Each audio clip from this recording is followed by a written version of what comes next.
Sir body को सबसे पहले इस आदमी ने देखा था। ये यहाँ कचरा बीनने के लिए आया था। तब उसकी नज़र अचानक से इस पायल चौधरी की कटी हुई लाश पे गिरी और घबरा के इसने कंट्रोल रूम फ़ोन करके बता दिया। लाश तो पायल चौधरी की ही है। बड़ी बेरहमी से कत्ल किया गया। दामिनी, सर बॉडी को एग्जामिन करो, चेक करो जरा सेक्सुअल असॉल्ट तो नहीं। सर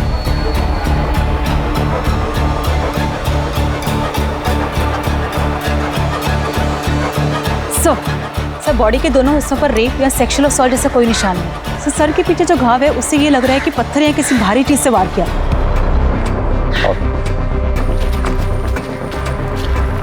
पहले भी कई बार हमें डेड बॉडीज टुकड़ों में मिली, लेकिन इस बार पता नहीं क्यों अजीब लग रहा है। बॉडी को पोस्टमार्टम के लिए भेजो। सर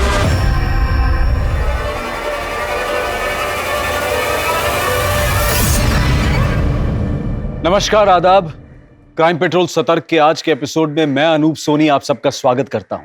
पुलिस को एक महिला की 2 भागों में लाश मिली थी, लेकिन अक्सर ऐसे केसेस में जो देखने को नहीं मिलता वो ये कि मरने वाले की पहचान सही सलामत हो। लेकिन तमाम सबूत मिटाने के बाद, जैसे कि विक्टिम का सामान, उसका मोबाइल फोन, मर्डर वेपन, कुछ भी क्राइम सीन पर नहीं मिला। लेकिन विक्टिम की पहचान छोड़ दी गई थी। ये कातिल की भूल थी या फिर कोई चाल। जिसका कत्ल हुआ वो एक मशहूर डांसर पायल चौधरी थी, जो कि दिल्ली, यूपी और बिहार में प्राइवेट पार्टीज में, इवेंट्स में और शादी ब्याह में परफॉर्म किया करती थी। आखिर पायल को इतनी बेरहमी और इतनी दरिंदगी से किसने और क्यों मारा, इस सच को जानने की कोशिश में ये केस ऐसा घूमा कि पुलिस के लिए इसे सॉल्व करना एक बहुत बड़ा चैलेंज बन चुका था। पर सबसे पहला और अहम सवाल ये था कि एक डांसर के अलावा पायल चौधरी कौन थी और उसकी कहानी क्या थी।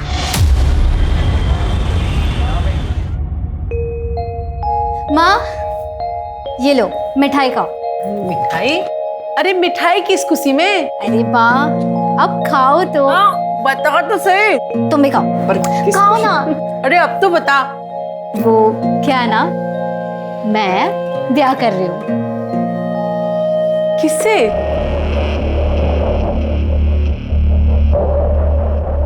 राजन शर्मा नाम है उसका। आप नहीं मिली हो माँ उससे? कुछ महीनों पहले मैं डांस इवेंट में मिली थी उससे।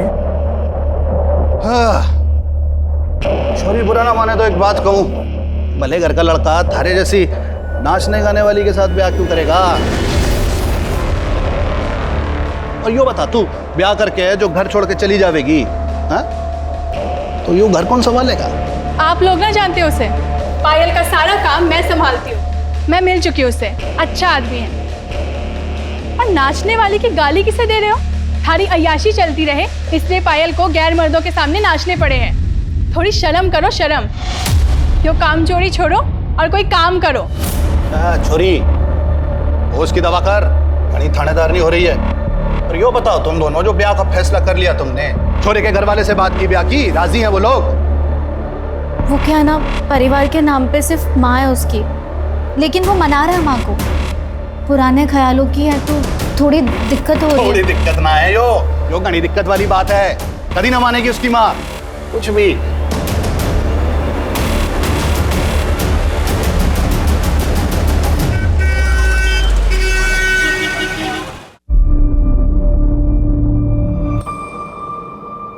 क्या हुआ? माँ, राजन की माँ ने हमारी शादी से मना कर दिया। उन्होंने राजन को बोला कि अगर तुम्हें शादी करनी है तो करो, लेकिन हमारी शादी में उनकी तरफ से कोई नहीं आएगा। अब मुझे नहीं लगता कि वो मुझे कभी भी बहू बनाएगी। माँ, मुझे नहीं समझ में आ रहा, मैं क्या करूँ? तो राजन पे भरोसा करे? हाँ। तो फिर कर ले ब्याह। और रही माँ की बात, तो देर से फिर वो मान ही जाएगी। मेरी छोरी से ज्यादा दिन कोई नाराज रह ना सके। मेरी छोरी है इतनी अच्छी। और जो ना माने है ना, तुम अन्य बुला लियो। मारूंगी उस बुड्ढी को 2 मुक्के और वो खुद ही लाइन पे आ जाएगी।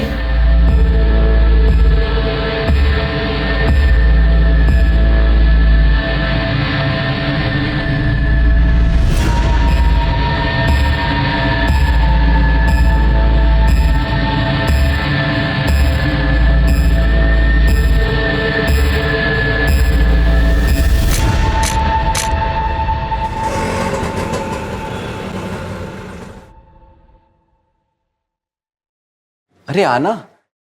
ले आया नचनिया को। खानदान की पूरी इज्जत मिट्टी में मिला दी तूने। आज अगर तेरे बापू होते ना तो पहले इससे गोली मारते, फिर तुझे भी मार देते। अंदर तो आंदे, दरवाजे पे ही शुरू हो गई। हाँ, यहाँ तक तो आई है, अंदर भी आई जाएगी वो। और आता जाता हमारी खिल्ली उड़ाएगा। देख छोरा, बाजार की हर एक चीज ना घर नहीं लाई जाती। हे राम जी, इस बुढ़ापे में काका दिखना पड़ेगा पता नहीं है। चलो।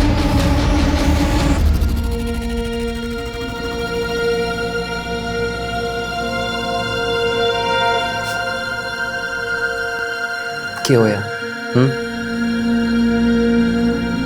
मेरी वजह से आपको कितना कुछ सुनना पड़ा।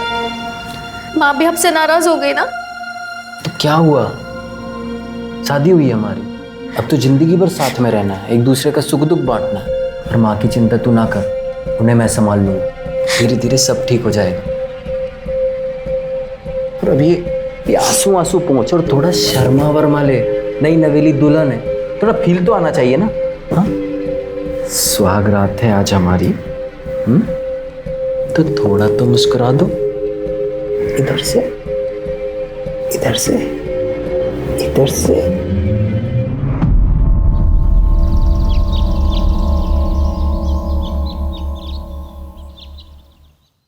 ये लीजिए आपका वॉलेट।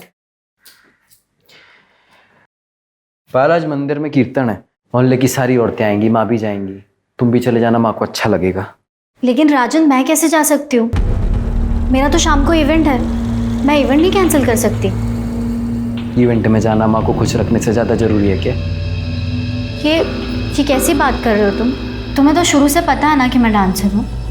तुम खुद मेरे डांस के फैन थे। सोचो, अगर तुम्हारा डांस का प्रोग्राम होता और मैं कैंसिल करती तो तुम्हें कैसा लगता? पता था तुम डांसर, तब की बात और थी, तब हमारी शादी ना हुई थी। शादी और मेरे काम का क्या लेना देना है? मेरा काम है राजन। ठीक है, जो करना है कर। लेकिन मेरी बात तो सुनो।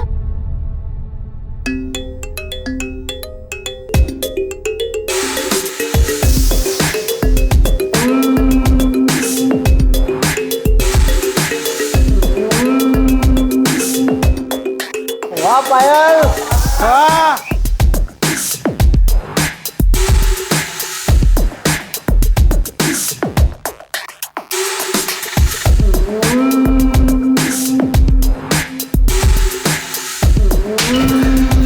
चल निकल यहाँ से। तो ठीक है ना? हाँ दीदी।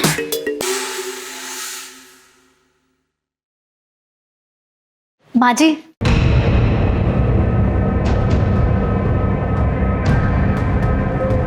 मैं ना आपके लिए मन से तोहफा लाई हूँ, आपको बहुत अच्छा लगेगा। मनने नहीं चाहिए, जो लेता होगा ना उसे जाकर दे। आप देखिए, आपको बहुत अच्छा लगेगा, सच में। एक बार देखिए। मैंने कहा ना मुझे नहीं चाहिए।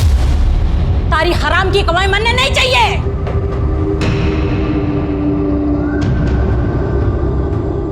मैं क्या बोल रही हूँ, आप बात कीजिए ना माँ जी से, प्लीज। सही कह रही है माँ, तू हमें कोई गिफ्ट देना ही चाहती है तो ये डांस वांस छोड़ के अपना घर संभाल। ये क्या बोल रहे हैं आप? मैं घर तो संभाल ही रही हूँ ना। और रही बात काम की, तो मैंने आपको पहले ही बोल दिया था कि मैं शादी के बाद नहीं छोड़ सकती हूँ काम। काम के नाम का तो बाणा है।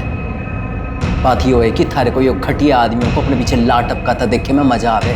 उनकी गंदी अश्लील बातें सुनना पसंद है थारे को। खुशी होती है थारे को कि इतने सारे लोग थारे पीछे पागल हो रखे हैं। समझ में नहीं आता कि मन में?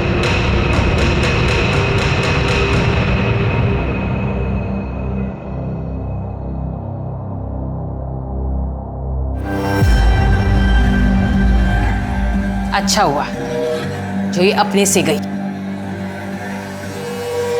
अब तू देख, मैं तेरे लिए कैसे खानदानी और सुशील बहू लाती हूँ। पूरी बिरादरी देखती रह जाएगी। राजेश शर्मा से तलाक लेने के बाद पायल वापस अपने घर लौट गई थी, लेकिन सर पायल का बाप बसे सर पायल की शादी से खुश नहीं था। इनफैक्ट वो तो शादी में शरीक तक नहीं हुआ। इसीलिए पायल जब वापस उसके घर चली गई तो उसका बाप उसे दिन रात सुनाता रहता था, काफी परेशान किया था। इसीलिए पायल ने अपना एक अलग घर ले लिया। तो अपनी छोटी बहन अलका, जो उसकी मैनेजर भी है, उसके साथ वहाँ शिफ्ट हो गई। सर कुछ दिनों बाद सुधा अनीश को लेकर पायल के साथ उनके घर शिफ्ट हो गई। सर सुधा पायल और अलका की सौतेली माँ है। सगी माँ का देहांत काफी साल पहले हो चुका था और लोगों का ये कहना है कि बेसेसर उस पर बहुत ही अत्याचार करता था, इसीलिए उसका देहांत हुआ। और उनका भाई अनीश? सर अनीश अलका और पायल का सौतेला भाई और सुधा और बेसेसर का बेटा। पर अनीश का अपनी बहनों से बहुत अच्छा रिश्ता है। मिश्रा, पायल की फैमिली को इन्फॉर्म किया? हम उन्हें लोकेट करने की कोशिश कर रहे हैं। सर पायल चौधरी की पीएम रिपोर्ट। सर कल बॉडी के जो 2 हिस्से हमें मिले थे वो 2 अलग अलग लोगों के हैं। ऊपरी हिस्सा तो पायल चौधरी का ही है, लेकिन निचला हिस्सा किसी और का है। उसका मतलब बॉडी को देखकर जो अजीब हमें लग रहा था वो यही बात है। एक नहीं 2 मर्डर हुए। अब पता ये करना है कि दूसरी लड़की कौन है जिसका मर्डर हुआ। सर पोस्टमार्टम रिपोर्ट के मुताबिक ये दोनों मर्डर्स कल शाम 6 और 8 के बीच हुए। और सर पायल की मौत सर के पीछे किसी पत्थर के वार की वजह से हुई। सर के पीछे एक घाव मिला है जिसमें सूखा हुआ खून है और सर पत्थर के कुछ पार्टिकल्स भी मिले। मिश्रा, हमें जल्द से जल्द ये डबल मर्डर केस सॉल्व करना होगा। पता लगाना होगा ये दूसरी लड़की कौन है जिसका मर्डर हुआ। इन बॉडी के हिस्सों को डीएनए टेस्ट के लिए भेजो। सर एक सेकंड। हेलो, कहाँ पर? ठीक है सर, शिवपुरी में कुएं के पास एक कटा हुआ हाथ और पैर में।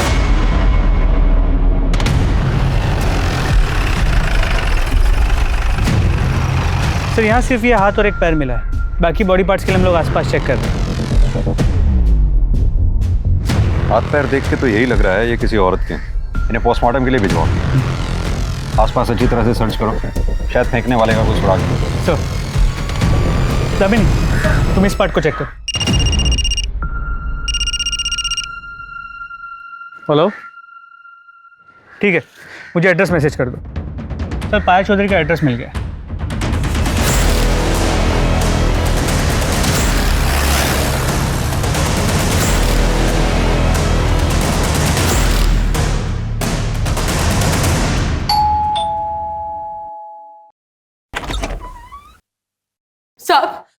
साहब हमारी अलका का कुछ पता चला? बताया कहाँ थी वो 2 दिन से? क्या अलका लापता है? हाँ साहब, 7 तारीख की दोपहर को गाड़ी लेके निकली थी, बता के भी ना गई कहाँ जा रही है। उसके पीछे मैं मंदिर चली गई, 2 घंटे बाद आई तो अनीश ट्यूशन से आ गया था, पर अलका ना आई थी। तो हमने घड़ी देर तक उसकी राह देखी, उसको फोन भी किया पर उसका फोन स्विच ऑफ आ रहा था। जब सवेरे तक ना आई तो घबराहट के मारे जनकपुरी थाने में जाके उसकी गुमशुदगी की रिपोर्ट लिखवाई। सब हम तो कल रात में गए थे ये पता करने कि वो उसका कुछ पता चला, पर उसकी कोई खबर ना थी। साहब अलका ठीक तो है ना? आप कौन? यो मारो भाई से, बच्चों का मामा। देखिए, हमें एक औरत की लाश मिली, एक्चुअली बहुत काकी नहीं, ये ना हो सके। वो अलका नहीं है माँ। दीदी ना हो सके।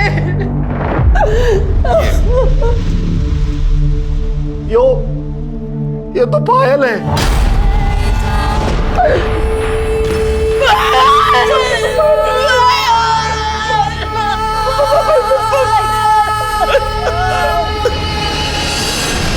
पायल की लाश यहाँ सहारनपुर में मिली। साहब ऐसा कैसे हो सकता है?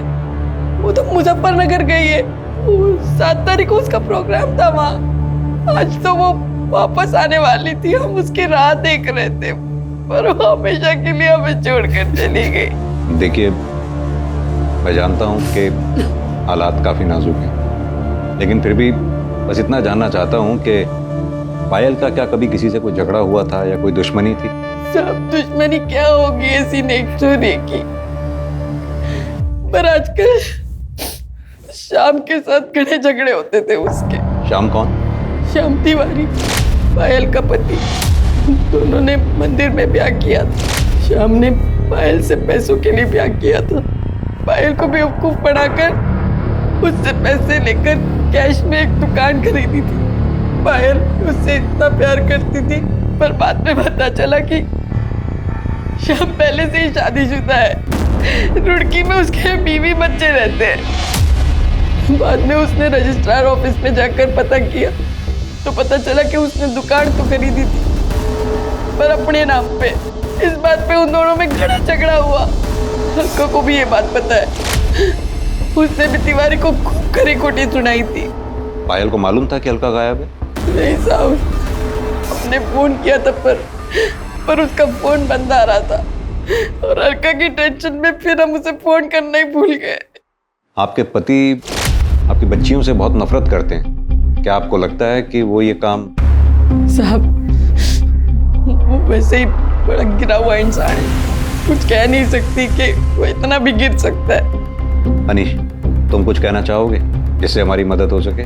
मैं तो बस इतना ही कहना चाहूंगा कि पायल और अलका दी सिर्फ मेरी बहन ही नहीं, भाई बाप सब थी। ठीक है, अभी हम चलते हैं। अलका के बारे में जैसी कोई खबर मिलेगी आप लोगों को इन्फॉर्म कर दें। मिश्रा, कि जनकपुरी पुलिस स्टेशन से अलका के केस की फाइल मंगवाओ। अब ये केस हम ही देखेंगे। पता करो 7 मार्च को पायल सहारनपुर में क्या कर रही थी। वो मुजफ्फरनगर गई भी थी या नहीं। अलका की गाड़ी ढूंढवाओ। अलका और पायल दोनों के कॉल रिकॉर्ड्स और मोबाइल लोकेशन डिटेल्स निकलवाओ। और हाँ, श्याम तिवारी, इसको थाने बुलाओ पूछताछ के लिए। क्या मेरी पायल का मर्डर हो गया है? तो नहीं सर, ऐसा नहीं हो सकता सर। ओवर एक्टिंग कम कर। सर, मैं एक्टिंग नहीं कर रहा हूँ, मैं सच कह रहा हूँ। मैं पायल से बहुत प्यार करता था। अपनी पहली बीवी और बच्चों से भी ज्यादा। सर मैं मानता हूँ कि मैं शादीशुदा हूँ, लेकिन भगवान जानता है कि ये रिश्ता कब का टूट चुका था और अब तो मैं उसे कानूनी तरीके से भी खत्म करने वाला था। क्योंकि पायल के पास ज्यादा पैसा था। उसकी दुकान हड़प के भी तुझे चैन नहीं मिला। सर, ये झूठ है। मैंने उसके नहीं अपने पैसों से दुकान खरीदी थी। सर, मैं कब से अपनी एक इवेंट कंपनी का ऑफिस खोलने के लिए पैसे जोड़ रहा था। अच्छा, तो तूने पायल की ब्लैक मनी से दुकान नहीं खरीदी? सर, मैं उसके पैसे से क्यों दुकान खरीदूंगा? ठीक है, तो अभी तो जा सकता है, लेकिन सहारनपुर छोड़कर कहीं मत जाइए। अपनी बीवी के पास तुड़की भी नहीं। जी सर।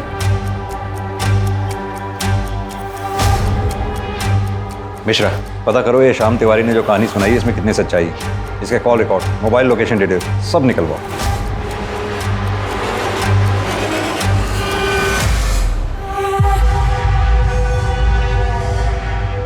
सर, अलका का फोन स्विच ऑन हुआ था। इससे पहले कि लोकेशन पता कर पाते, फोन फिर से स्विच ऑफ है। दामिनी, अलका के फोन पे नजर रखो। सर, जैसे भी हो सकता है वो मुसीबत में हो, तो शायद हम उसे बचा पाएं। सर, मुझे नहीं लगता हम अलका को बचा पाएंगे। क्यों? सर, बॉडी के जो 2 हिस्से मिले थे, ये उनकी डीएनए रिपोर्ट है। इसका मतलब तो निचले पार्ट का डीएनए 50% पायल की बॉडी से मैच करता है। तो यानी वो बॉडी अलका की है? सर, रिपोर्ट से तो यही लगा। मिश्रा, एक काम करो, कुएं के पास से जो हमें हाथ पैर के टुकड़े मिले उनका डीएनए से मैच करके देखो। सर। हेलो, कहाँ? ठीक है सर, रेलवे ट्रैक के पास एक औरत का सर कटा हुआ मिला। वो उसकी पिक्चर अभी भेज रहे हैं। आ गई सर, ये तो अलका चौधरी है। मिश्रा, इस सर का डीएनए जंगल से मिले बॉडी के टुकड़ों से मैच करके देखो।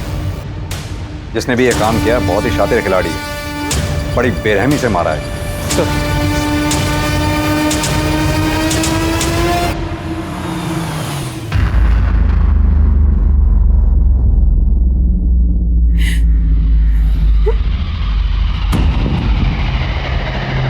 आंटी जी,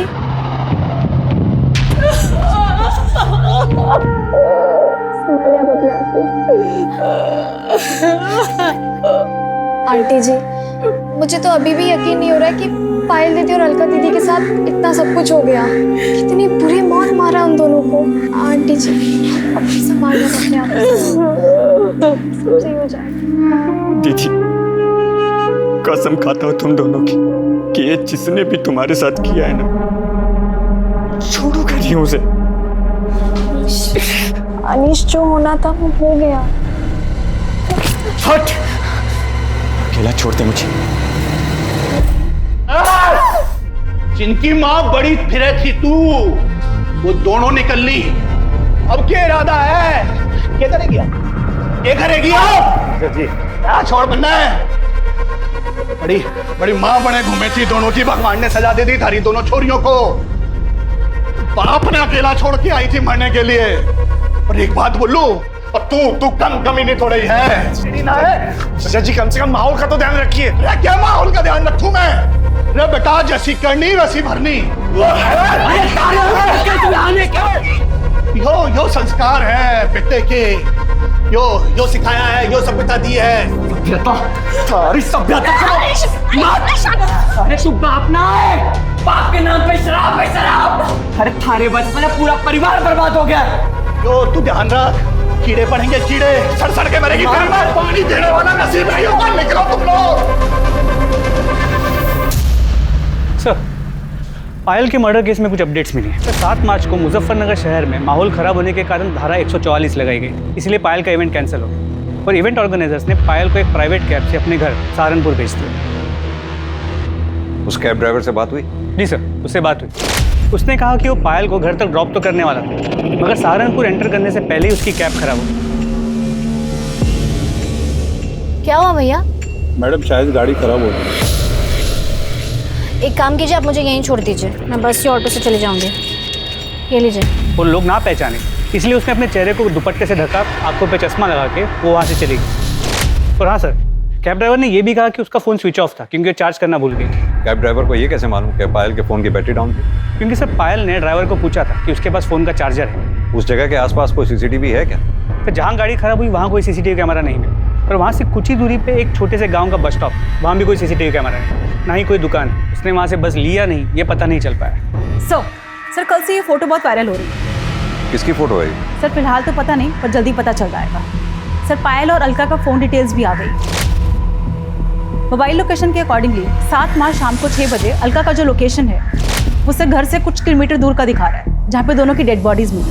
सर अलका के फ़ोन की लास्ट लोकेशन क्राइम स्पॉट के पास दिखा रहा है, जबकि पायल का फ़ोन शाम को 4 बजे सहारनपुर के बॉर्डर के पास स्विच ऑफ हो गया। इसका मतलब कैब ड्राइवर सच कह रहा था, अलका का फ़ोन स्विच ऑन हुआ? नहीं सर। यानी कि अब तक हमें यह पता है कि पायल 7 मार्च को सहारनपुर बॉर्डर के पास तक पहुंची। उसके बाद वो आगे कहाँ गई, उसके साथ क्या हुआ, ये हमें पता करना है। साथ में ये भी पता करना है कि जो फोटो में आदमी दिख रहा है ये कौन है। हो सकता है पायल की माँ सुधा इस आदमी को जानती है। Right sir.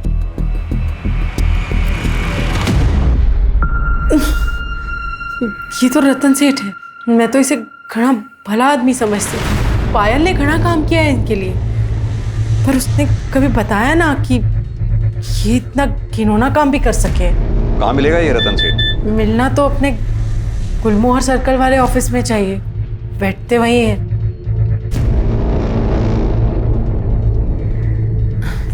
गर्लफ्रेंड से बात करें। गर्लफ्रेंड भी है तुम्हारी? जी, जूही। बचपन से ही घना प्यार करें एक दूसरे को। सेठ घनश्याम ठाकुर जी ने कहा है कि जैसे ही सही समय आएगा दोनों का ब्याह कर देंगे। ठीक है।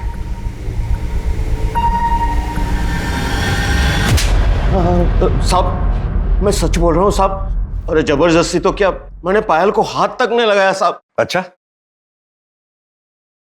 ये फोटो क्या शौक के लिए खिंचवाए थे? साहब ये फोटो की तो मैं क्या बात करूं, इसने तो मेरी जिंदगी बर्बाद कर दी है। मतलब? मैंने पायल के साथ में बहुत काम किया है, उसके साथ सोने के सपने देखता था, लेकिन सब होश में कभी मुझे उसके पास जाने की हिम्मत ही नहीं हुई। वो किसी को अपने पास भटकने ही नहीं देती। एक दिन जैसे ही काम खत्म हुआ तो पेमेंट लेने मेरे कमरे में आई। आओ पायल आओ, बैठो। अरे भाई आज तो तूने कमाल ही कर दिया, लोग तुम्हारे दीवाने हो गए। मुझसे तेरा नंबर मांग रहे और मुंह मांगी कीमत देने के लिए भी तैयार है लोग। नहीं सेठ जी, मुझे एक्स्ट्रा पैसे नहीं चाहिए, बस मुझे मेरे काम के पैसे दे दीजिए। बस अभी लेके आया, तब तक तू बैठ, मैं तेरे लिए जूस लेके आया। बैठ।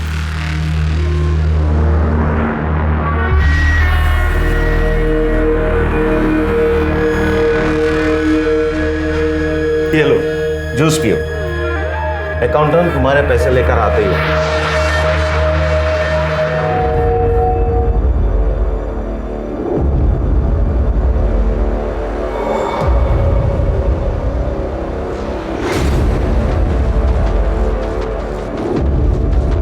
पायल, पायल, पायल,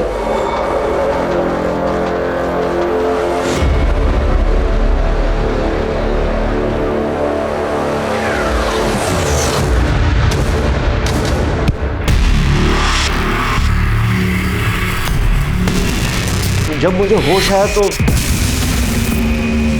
मैं बिना कपड़ों के अपने बेड पे पड़ा था। पायल आसपास कहीं नजर नहीं आ रही थी। तो मैं डर गया कि कहीं वो किसी को बता तो नहीं देगी, पुलिस में तो नहीं चली जाएगी। साहब फिर मैंने अपना फोन देखा तो देखा कि उसमें ये फोटो भी थी और एक मैसेज भी था कि 2 लाख रुपया दे दो वरना ये फोटो पुलिस के पास चली जाएगी। किसने भेजा था वो मैसेज और फोटो? साहब अलका ने। उसी ने मेरे सर पे मारा था जिसके वजह से मैं बेहोश हो गया। अब तक 15 लाख रुपया ले चुकी है सर इस फोटो के ऊपर। अब और पैसे ना देने पड़े इसलिए अलका को मार दिया। पायल के साथ सोने का ख्वाब पूरा नहीं हुआ, पायल को मार दिया। नहीं सर, नहीं सर, मैंने ऐसा कुछ नहीं किया। मैं किसी को क्या मारूंगा, मैं तो एक शरीफ आदमी हूँ। मिश्रा, इसे तब तक रखो जब तक ये केस सॉल्व ना हो जाए। इसके call records, mobile location detail सब निकलवाओ। अच्छी तरह से तोड़ाई करो इसकी। नहीं सर, अरे सर। डीएनए रिपोर्ट से यह साबित हो गया कि कुएं में मिला पैर पायल का था, जबकि कुएं में मिला हाथ और रेलवे पटरी के पास मिला सर अलका के शरीर के हिस्से थे। पुलिस के पास इस केस से जुड़ी कई जानकारियां थी, लेकिन फिर भी ये केस अनसुलझा था। और तभी अलका का फोन स्विच ऑन हुआ और पुलिस उस तक पहुंचने में कामयाब हुई जिसके पास अलका का फोन था। ये एक 15-16 साल का लड़का था जिसे अलका का फोन उस खेत से कुछ ही दूरी पर मिला था जहां दोनों बहनों की लाश मिली थी। इसी ने पायल और रतन की फोटो को अपने दोस्तों को भेजा था और फिर उन दोस्तों ने इस फोटो को आगे भेजकर वायरल किया। अलका के फोन की स्कैनिंग के बाद यह साफ हो गया कि रतन सच बोल रहा है।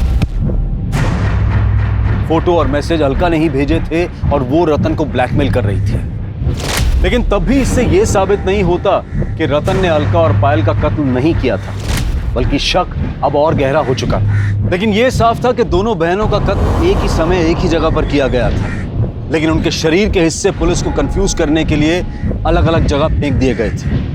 2 जवान लड़कियों का कत्ल करके उनके शरीर के टुकड़े करना इतना आसान काम नहीं था। लेकिन सवाल यह था कि यह किया किसने था? श्याम, रतन या फिर कोई और था इन दिल दहला देने वाली दर्दनाक हत्याओं के पीछे? सर, अलका की कार सहारनपुर के बाहर हरियाणा बॉर्डर के पास मिली, जहां उसे स्क्रैप करने के लिए छुपाया गया था। मतलब जिसका भी एक काम है, काफी शातिर है, नहीं चाहता था कि गाड़ी हमें मिले। गाड़ी फॉरेंसिक के लिए भेजो। जी सर। रतन सेठ के स्टेटमेंट को क्रॉस वेरीफाई किया? जी सर। जैसे उसने बयान दिया था 6 से 8 मार्च के बीच वो दिल्ली में कॉन्फ्रेंस के लिए गया हुआ था। उस दौरान उसकी मोबाइल की लोकेशन भी दिल्ली की है और कॉन्फ्रेंस में आए कुछ लोगों को मैंने ट्रैक किया, उनसे बात की। उन्होंने कंफर्म किया कि उस दौरान रतन कॉन्फ्रेंस में ही था। हो सकता है उसने एक काम सुपारी देकर करवाया हो। सर पॉसिबल तो है, लेकिन उसके कॉल रिकॉर्ड से ऐसी कोई बात सामने नहीं आई। सर शाम की बैंक डिटेल्स आ गई। सर उससे तो ये पता चला है कि दुकान खरीदने से पहले उसने बैंक से काफ़ी भारी रकम उधार ली थी। सर इससे तो ये लग रहा है कि वो सच बोल रहा है। सर इसके अलावा और कोई इन्फॉर्मेशन नहीं मिली। मिश्रा, पायल के बाप बसी सर, इसके बारे में पता किया मर्डर के वक्त वो कहाँ था? जी सर, 7 मार्च को शाम से ही वो एक देसी ठेके में बैठे उधार की दारू पी रहा था। वहाँ काम करने वाले कुछ लोगों से मैंने बात की, वो वही था। और हाँ सर, पायल के पहले पति राजन के बारे में पता किया। राजन का और उसकी माँ का पायल और अलका से मार्केट में झगड़ा हुआ था, जिस दौरान अलका ने राजन की माँ का सर फोड़ दिया और राजन ने उन्हें धमकी दी थी कि वो उन्हें देख लेगा।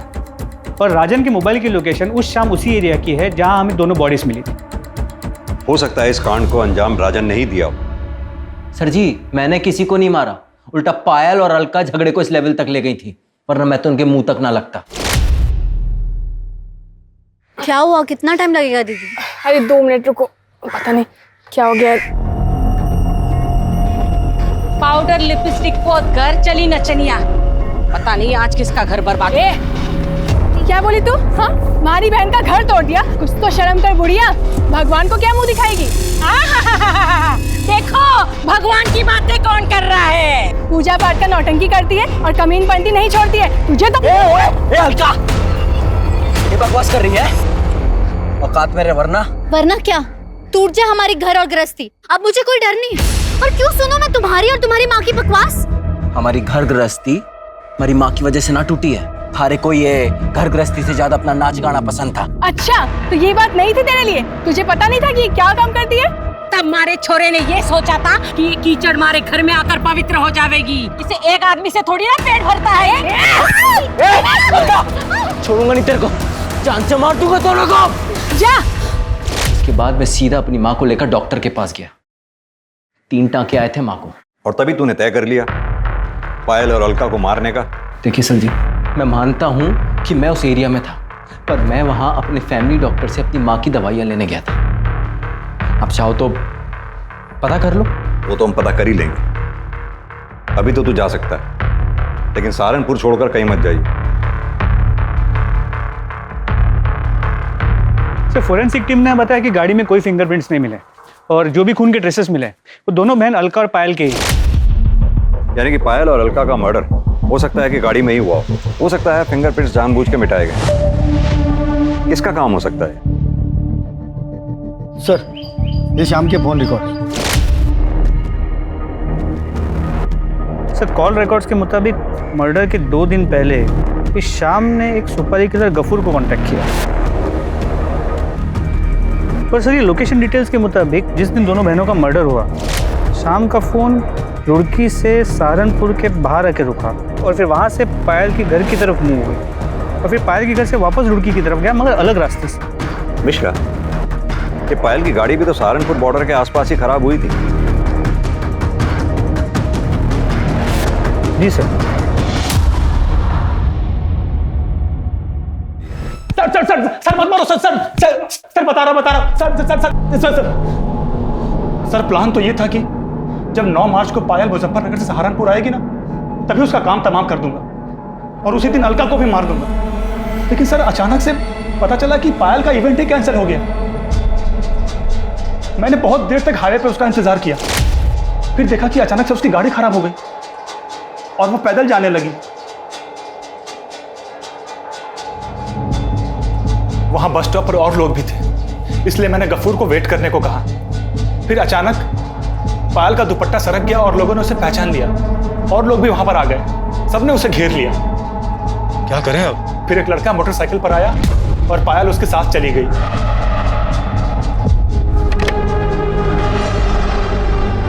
वो लड़का कौन था जिसके साथ वो बाइक पे गई थी? सर, वो हेलमेट पहन रखा था, उसकी शक्ल नहीं देख पाया मैं। बाइक का नंबर, बाइक का मॉडल, कलर कुछ तो नोटिस किया होगा। सर, मैं तो उसको मारने के चक्कर में गया था, इतना ध्यान ही नहीं गया मेरा। कहानी सुना रहा है तू हमें? सर, मैं सच कह रहा हूं, मैं उसके पीछे तक भी गया था, काफी देर तक उसका पीछा किया।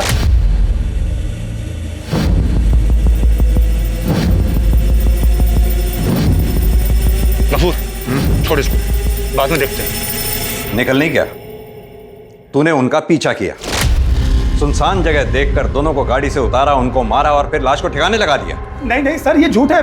ये झूठ है? चल अब ये बता, दुकान किसके पैसे की खरीदी थी? बोल। हाँ सर, ये सच है कि वो दुकान पायल के पैसे से थी। सर, मैं क्या करता, फ्री की दुकान थी, 15,000 किराया आ रहा था, तो मैंने सोचा कि पायल का ही काम तमाम कर देता हूँ। लेकिन सर, हम ऐसा कर नहीं पाए। मिश्रा, पता करो ये शाम की बात में कितनी सच्चाई है। और हाँ, जब तक हम कातिल तक नहीं पहुंच जाते, इसे यहीं बिठा के रखो और इसके साथ ही गफूर को उठा ला। सर, अगर ये शाम निर्दोष है तो फिर ये डबल मर्डर्स किसने किया?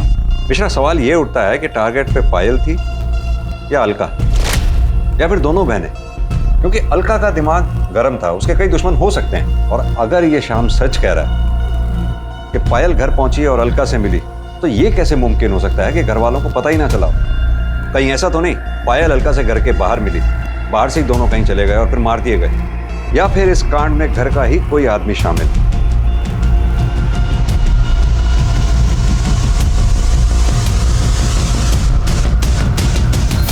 तो श्याम तिवारी सही कह रहा था, अलका के एक नहीं कई दुश्मन। पायल जहां भी परफॉर्म करती थी, लोग उसे छेड़ते थे और अलका उनका मुंह तोड़ जवाब देती। वो ये नहीं देखती थी कि वो कौन है, कोई नेता है, नेता का भाई है या पैसे वाला आदमी, वो किसी से भी नहीं डरती थी। यानी कि कामचोर बाप ने अपनी अय्याशी के लिए अपनी दोनों बच्चियों का जीवन ही बर्बाद कर दिया। पता करो, ये पायल के चाहने वालों की लिस्ट में क्या कोई ऐसा है जो इतने सालों तक अपनी खुंदक पाल के बैठा हो? सर। दामिनी सर, राजन की स्टेटमेंट को क्रॉस वेरीफाई किया? Yes sir. सर, वो सच बोल। सर, उस दिन वो डॉक्टर के यहाँ दवाई लेने के लिए गया था। क्लिनिक की सीसीटीवी फुटेज में ये दिख रहा है कि शाम को 6 बजे से लेकर 7 बजे तक वो क्लिनिक में ही था और उसके बाद उसके मोबाइल लोकेशन घर की तरफ मूव कर। सर, एक सेकंड। हेलो, कहाँ पर? ठीक है सर। खंडर के पास एक औरत का कटा हुआ हाथ और पैर में, जो काफी बुरी हालत में।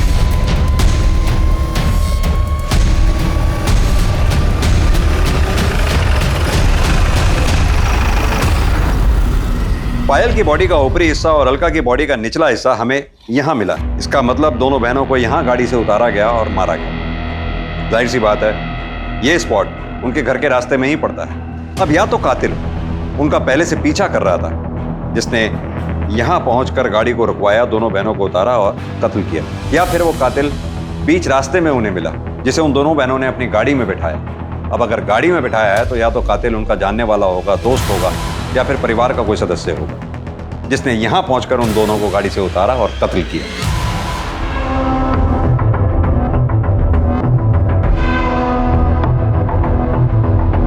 सर, अनीश अभी घर से बाहर निकला है। मैं पीछा कर रहा हूँ सर।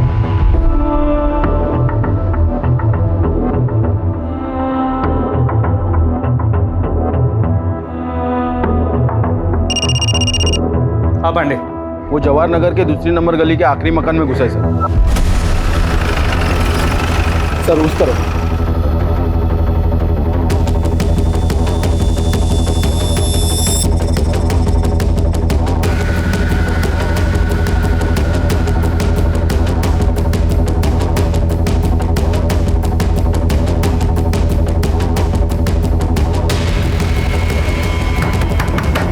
अनीश, हमें पता है तुम अंदर हो, चुपचाप बाहर आ जाओ।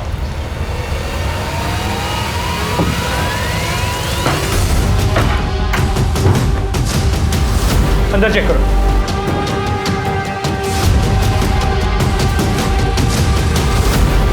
सर, अंदर कोई नहीं है।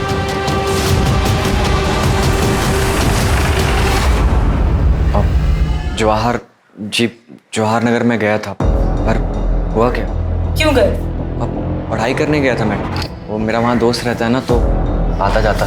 तो एक बात बता, जब तू वहाँ से निकला हमें दिखाई क्यों नहीं दिया? मतलब तूने मुझे बताया क्यों नहीं? तू वहाँ गया था? नहीं माँ, मैं तो आपको बताने ही वाला था, पर आप सोई हुई थी तो इसीलिए मैं। दोस्त का नाम क्या है? रवि चौरसिया। अचानक पूरा केस घूम गया। इन्वेस्टिगेशन के प्राइम सस्पेक्ट अनीश और उसका दोस्त रवि चौरसिया बन चुके थे। अनीश के कॉल डिटेल्स और मोबाइल लोकेशन से यह साफ हो गया कि अनीश अक्सर अपने दोस्त रवि चौरसिया के घर जाता था और दोनों रोज बात करते थे। लेकिन रवि की मोबाइल लोकेशन ने उसे बड़ा सस्पेक्ट बना दिया था। रवि के इर्द गिर्द सब कुछ संदिग्ध था। जैसे कि उस शाम जब अनीश रवि के घर पहुंचा था, तब रवि की मोबाइल लोकेशन के मुताबिक वो घर पर ही था। उसके बाद से रवि का मोबाइल फोन स्विच ऑफ आ रहा था और वो गायब था। इतना ही नहीं, उसका मोबाइल फोन उस बस स्टैंड पर भी मौजूद था जहां से पायल ने लिफ्ट ली थी। और बस स्टैंड पर लोगों के पहचाने जाने के बाद यह तय हो गया कि रवि ही वो लड़का था जिसने 7 मार्च की शाम को पायल को अपनी मोटरसाइकिल पर लिफ्ट दी थी और उसे घर छोड़ा था। वो रवि ही था जिसने 7 मार्च की शाम को अलका और पायल को जिंदा देखा था। इन सभी जानकारियों के बाद पुलिस को लगने लगा था कि पायल और अलका के कत्ल में अनीश और रवि का हाथ हो सकता है। इस केस को हल करने के लिए रवि अब एक अहम कड़ी था। पुलिस रवि के फोन पर नजरें गड़ाए हुए थी और जैसे ही फोन ऑन हुआ, पुलिस ने बिना देरी किए रवि को उठा लिया। मैं और रवि, हम दोनों एक दूसरे से बहुत प्यार करते हैं। जूही से हमारा कोई वास्ता नहीं सर। सर, मैं अनीश को पहली बार पायल दीदी और राजन की शादी में मिला था सर, और अनीश को देखते ही मुझे इससे प्यार हो गया था सर। सर, मुझे लड़के पसंद है, ये मुझे तब पता चला जब मैं रवि से मिला। पर मुझे ये भी पता था सर कि कुछ भी हो जाए, मेरी माँ जूही से शादी करा के रहेगी। रवि से झगड़ा होता था, माँ को लगता था कि मुझे जूही से झगड़ा हुआ, और माँ उसे मनाने को बोलती थी। और सर, मुझे समझ में नहीं आता था कि मैं माँ को अपने रिश्ते के बारे में कैसे बताऊँ। 7 मार्च को क्या हुआ था और पायल तुम्हें कहाँ मिली? सर, मैं अपने एक रिश्तेदार को बस स्टॉप पर छोड़ने गया था, तो मैंने रास्ते में देखा कि कुछ लोगों ने पायल दीदी को घेरा हुआ है। तो मैंने दीदी को बोला कि आओ मैं आपको घर छोड़ देता हूँ, और मैंने अपनी बाइक पे उन्हें घर छोड़ दिया था सर। सर, मेरे पास ना पायल दीदी का बैग रह गया था बाइक, मैंने सोचा मैं वापस कर देता। जैसे ही मैं उनके घर के पास पहुँचा तो मैंने देखा वो कार में कहीं बैठकर जा रही थी, और फिर मैंने उनका पीछा किया।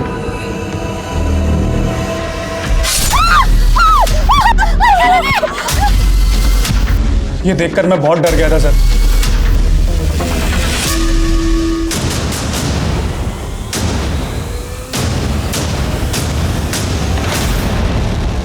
क्यों मारा उन दोनों को?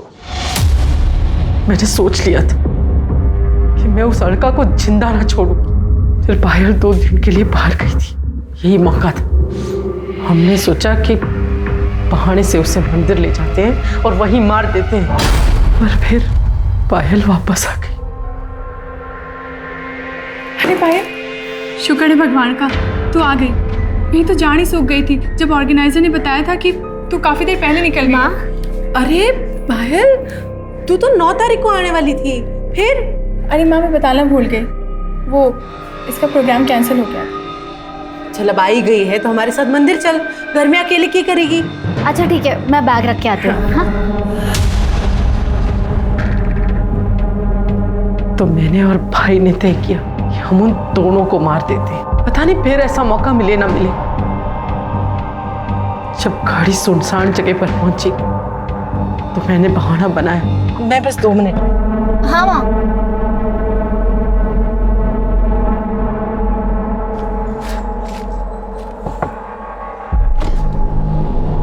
अरे मामा जी आप?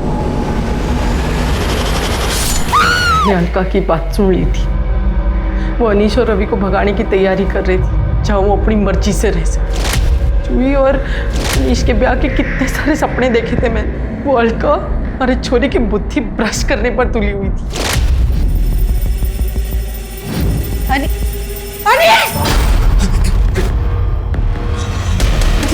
यो क्या कर रहा है? हाँ?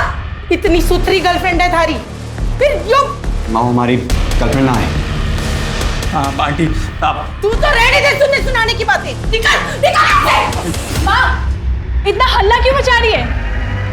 गलत क्या है इसमें? अनीश अगर इसमें खुश है तो इसे खुश रहने दे। तू इसकी तरफदारी कर रही है? अच्छा अब समझी। थारे को ये सब पहले से मालूम था। यो थारा दोस्त। अरे तूने इतना भी ना सोचा कि अपने दोस्त के खातिर अपने भाई की जिंदगी खराब कर रही है? माँ इतना नाटक करने की ना जरूरत ना है, सब समझ रही हूँ मैं। अनीश की बात माननी पड़ी और जूही और अनीश की अगर शादी नहीं हुई तो थारा लखपति बनने का सपना टूट जाएगा। मारे जीते जी ये ना हो सके है कि हमारा छोरा किसी चोरी से ब्याह करे। माँ हम उनकी लाशों को घसीटकर जंगल में ले गए।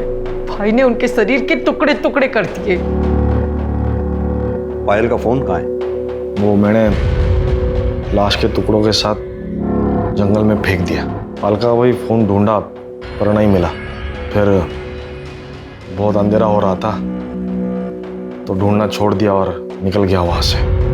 मारना तो हम सिर्फ अलका को चाहते थे। पायल तो सीधी थी, उसे तो हम बाद में भी देख लेते।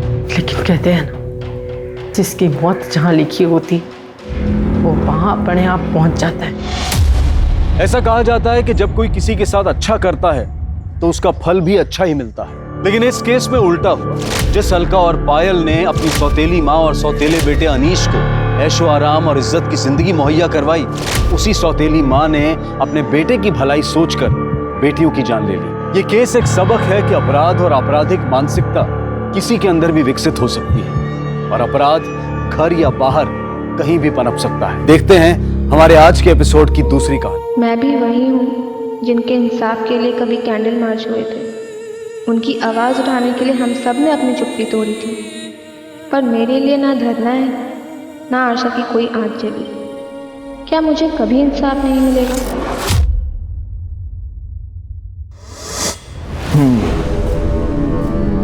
तो तुम्हारा रेप हुआ, किसने किया? सर वो कुछ याद नहीं आ रहा कौन था, पर उसने मेरे साथ। मतलब तुम कह रही हो कि तुम्हारा रेप हुआ और तुम्हें नहीं मालूम किसने की?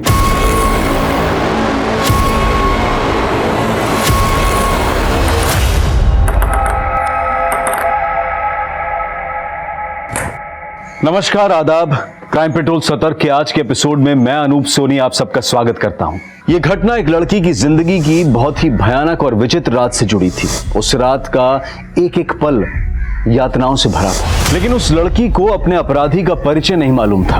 आखिर आराध्या कब, कैसे और क्यों इस जटिल परिस्थिति में पहुंची?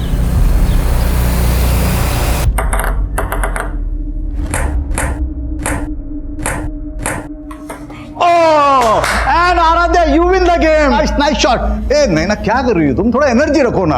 Aaradhya, I like it. लेकिन गेम है ना, इतना लंबा नहीं चलना चाहिए, थोड़ा थोड़ा इंप्रूवमेंट करो। और देखो क्या है, ये बैकहैंड है ना, ये बैकहैंड को हम ये ऐसा पकड़ा हमने, और ये हमने ये स्ट्रोक दिया, समझिए, ये स्ट्रोक दिया। नहीं ना, देखो तुम्हारा क्या होता है, तुम एनर्जी नहीं रखती, तुम्हें फोर्स होना चाहिए। हाँ, ये जो स्ट्रोक है ना, ये इस तरह से, ये ऐसे।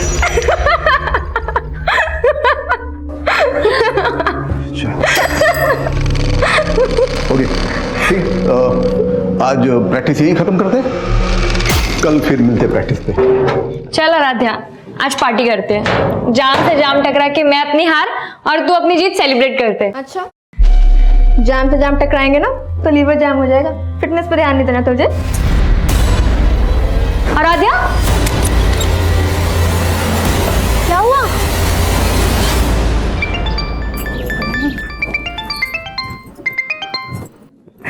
हाँ जी बोलो। 5 बज रहे हैं और आराध्या अभी तक घर नहीं आई। अच्छा, तो आपके बेटे ने आराध्या की आपको सारी खबर दे दी? हाँ, तो भाई है तो फिक्र तो होगी ना उसको। और तुमने माँ हो के क्या किया? उल्टा उसको क्लब का मेंबर बनवा दिया, और तब से पैर नहीं टिकते उसके घर पे। अरे भगवान ने इतनी टैलेंटेड बच्ची दी है तो ऊपर वाले का शुक्रिया अदा करो, और ये रोक टोकना अच्छी बात नहीं है। तो अब कहाँ पे झंडे गाड़ रही है? देखो, लीवर की फिक्र होना तो ठीक है, लेकिन दिल का भी ख्याल रखना चाहिए। मौसम देखो यार कितना अच्छा है। ये लो। बस तल्ली नहीं होना, मुझे घर भी तो जाना है। ओ हेलो, हमें कौन सा शमशान जाना है? बारिश है, बियर है, तुझे और क्या चाहिए? चल अब आइए ना, तो अच्छे से एंजॉय करके जा। एंजॉय तो तब करूंगी ना जब कंट्रोल में रहूंगी। कंट्रोल? अरे मैं हूँ ना, मैं करता हूँ तुझे कंट्रोल। आजा, नहीं पीना यार प्लीज। आजा आजा आजा आजा। सुपर हीरो तो होगा नहीं जो ये छत से कूदने के जीन्स आ गए तेरे अंदर है। चिल कर यार, मैं तो बस ये कह रहा था कि ये रिस्की खेल बंद कर एंड हैव सम फन। चल देख। ओ हेलो, तू बड़ा ब्लश कर रही है, जानती है क्या उसे? जानती तो नहीं, पर लड़का जानने लायक है। अपने बॉयफ्रेंड के सामने फ्लर्ट कर रही है। आज तू पीने के लिए ब्लैकमेल कर रहा था, कल को जीने के लिए ब्लैकमेल किया तो तेरे साथ रिस्क बहुत है, समझा? कोई रिस्क नहीं है पापा, आप तो ऐसे डर रहे हैं जैसे दूसरी लड़कियां जॉब ही नहीं करती। होटल में वेटर का काम करके बड़ा नाम रोशन कर रही मेरा, और रोज रात को 12-12 बजे तक घर आती है। देख मंजू, ये सब नहीं चलेगा। पापा, आप खुद तो मेरी पढ़ाई का खर्चा उठा नहीं पाते, अब क्या मैं खुद की पढ़ाई के लिए पार्ट टाइम जॉब भी नहीं कर सकती? बोल तो ऐसे रही है जैसे तुझे अनपढ़ छोड़ रखा है मैंने। बीए करवा दिया ना, अब इसके आगे ना तो पढ़ाई करेगी ना जॉब करेगी, समझी?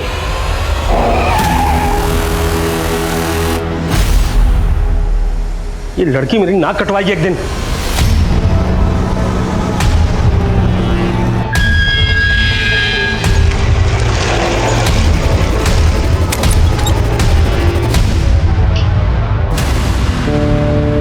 हेलो पापा,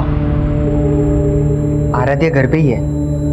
जैसे कल रात को आपने उसकी क्लास ली थी ना, बस वैसा ही करो उसके साथ, लाइन पे आ जाएगी वो। अब वो चाहे कुछ भी कर ले, मुझे उस संकी से बात ही नहीं करनी है। बाय द वे, ये कहीं उस करण का जादू तो नहीं जो तूने अभिनव से तुरंत ब्रेकअप कर लिया? हाँ, खींच मत यार, मुझे बस अपने गेम पे फोकस करना है। ओह चैंपियन। अच्छा सुन, आज पार्टी में तो आ रही है ना? नहीं यार, घर में पापा ने डिटेन कर रखा है और भाई मेरे पे पहरा दे रहा है, कैसे आऊंगी?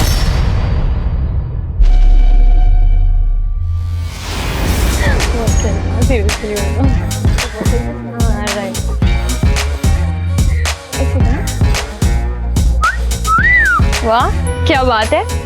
भाई द वे, तू आराध्या ही है ना? क्योंकि वो तो शायद पार्टी में नहीं आने वाली थी, मम्मी ने अलाउ कर दिया। मम्मी ने किस चीज के लिए अलाउ किया? जागरण के लिए या पार्टी के लिए? तेरे कपड़े तो देख। क्यों, क्या हुआ?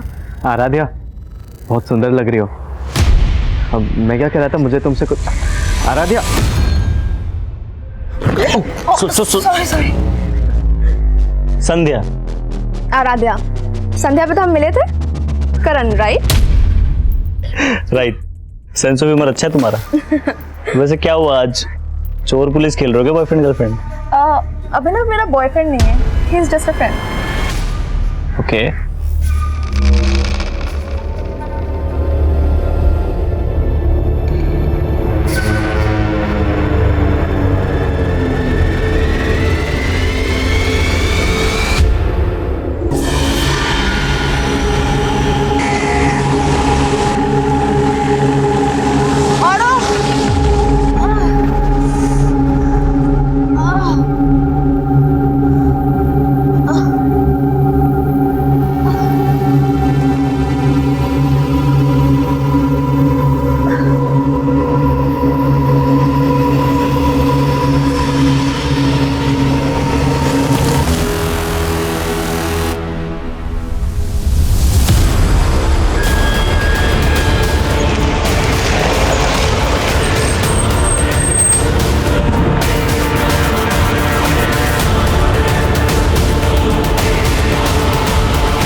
क्या बात है बेटा? कल से तुम बड़ी गुमसुम लग रही है। माँ वो कुछ नहीं, बस थोड़ी तबीयत ठीक नहीं है।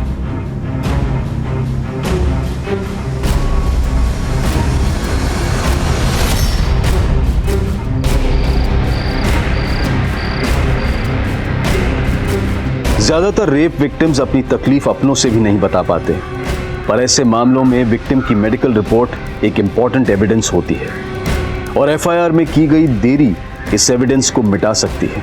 आराध्या ने अपने परिवार को भी ये बात 3 दिनों बाद बताई, लेकिन तब तक बहुत देर हो चुकी थी। शराब, पार्टी और लड़के, इसके अलावा कुछ सोचता है तुझे? ये तो होना ही था तेरे साथ। बस कर अंश, इसका रोड होकर के पहले ही बुरा हाल है और तू है कि इसको कोसे ही चला जा रहा है। पर तू क्या कर रही है स्वासनी? अभी भी अंश को रोक रही है तू। बड़ा बोल रही थी ना, बड़ी टैलेंटेड लड़की पैदा की है। अरे हमारी इज्जत खराब करने के लिए पैदा हुई है ये। अब कुछ बोलेगी? कौन था वो? क्या नाम था उसका? कुछ बोलेगी? पापा नाम क्या? इसको तो उसकी शक्ल तक याद नहीं है। क्या? हाँ, नशे में टूल थी। मुझे तो लगता है दारू के साथ ड्रग्स भी लेना चालू कर दिया इसने। ड्रग्स नहीं लिया था मैंने, बस थोड़ी सी बियर पी ली थी। ऐसे बोल रही जैसे बहुत महान काम किया इसने। हाँ मैंने गलती की पापा, पर उसका मतलब ये नहीं कि कोई भी मेरा रेप कर देगा। 3 दिन से इसीलिए चुप थी कि मुझे पता था आप मुझे गलत समझोगे, और जिसने गलत किया है उसे कोई भी नहीं कोस रहा है। अरे तो कोसने के लिए कोई होना चाहिए ना। अब वो जो भी है उसे पुलिस ढूंढेगी।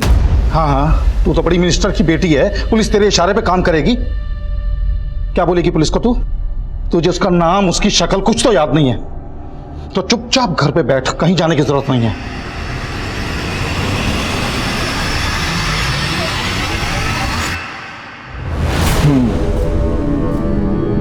तो तुम्हारा रेप हुआ, किसने किया? पर वो कुछ याद नहीं आ रहा कौन था, पर मतलब तुम कह रही हो कि तुम्हारा रेप हुआ और तुम्हें नहीं मालूम किसने किया? सर दरअसल उस दिन ये होश में नहीं थी। सर एक्चुअली उस दिन मैं एक पार्टी में गई थी और मैंने वहाँ थोड़ी सी बियर पी ली थी, पर इतना नशा मुझे पहले कभी भी नहीं हुआ था जितना उस रात को हुआ मुझे। मतलब ये सब पार्टी में हुआ? नहीं सर, पार्टी में नहीं हुआ। मुझे याद है अच्छे से कि पार्टी के बाद घर जा रही थी और मुझे बहुत तेज चक्कर आ रहे थे, बहुत सर दुख रहा था और फिर कुछ भी समझ नहीं आया था कि मेरे साथ हो क्या रहा है। और फिर अचानक से मैं वहीं पे बेहोश हो गई और जब मुझे हल्का सा होश आया और फिर अचानक पता नहीं मैं कैसे उसी रोड पे पहुंच गई जहाँ पे मैं बेहोश हुई थी।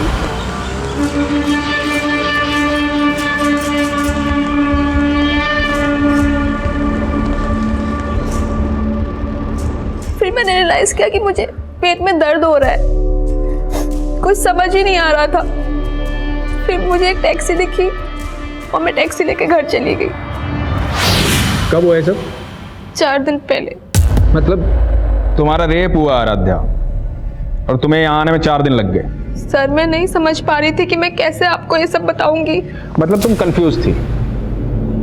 कहीं ऐसा तो नहीं कि होश आने और होश जाने के बीच में जो तुम्हारा रेप हुआ, जो तुम बता रही हो, ये सब वाकई में एक सपना हो? नहीं सर, मेरा ये कोई सपना नहीं था, मेरा सच में रेप हुआ है। अरे तो मान लेते हैं रेप हुआ है, पर रिपोर्ट बताओ किसके खिलाफ लिखूं, बोलो।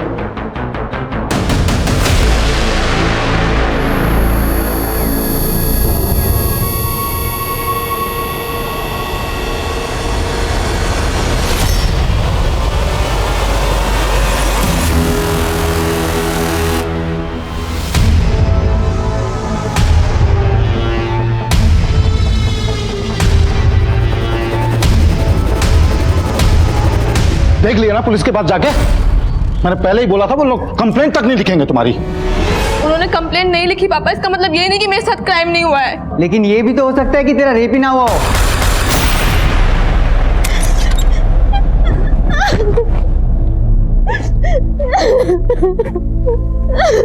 बस बस कर, चुप हो जा। अंश और तेरे पापा कुछ भी बोले, लेकिन मैं तेरी लड़ाई लड़ूंगी। लेकिन बेटा तुझे याद करना होगा कि वो कौन था।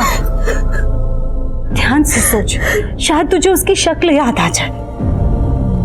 अच्छा ये याद कर कि तो उस दिन उस सड़क से उस कमरे तक कैसे पहुंची? तू खुद से गई थी या तुझे कोई जबरदस्ती लेकर के गया था? ओके ठीक है, बाय। आई बैठी, आ जाओ बेटा, बैठ। सर जब से ये सब हुआ है तब से ये बहुत सदमे में है। मैं समझ सकता हूं बेटा, डरने की जरूरत नहीं। तुम्हारे साथ जो कुछ भी हुआ है हमें ठीक से बताओ।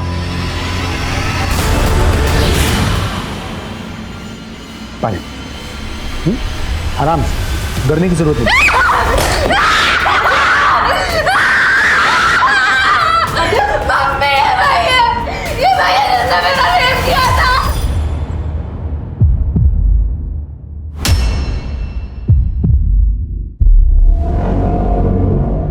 क्या बोल रही है? सॉरी सर, ये बहुत डिस्टर्ब है जब से ये सब कुछ हुआ है।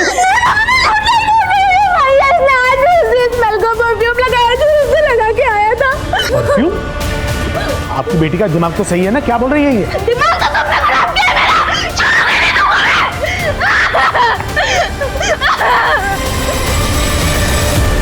आराध्या कह रही थी कि उसे उस आदमी का चेहरा तक भी याद नहीं है जिसने उसके साथ बलात्कार किया था, और अब परफ्यूम की स्मेल की दलील देकर एक एसएसपी पर गंभीर आरोप लगा रही थी।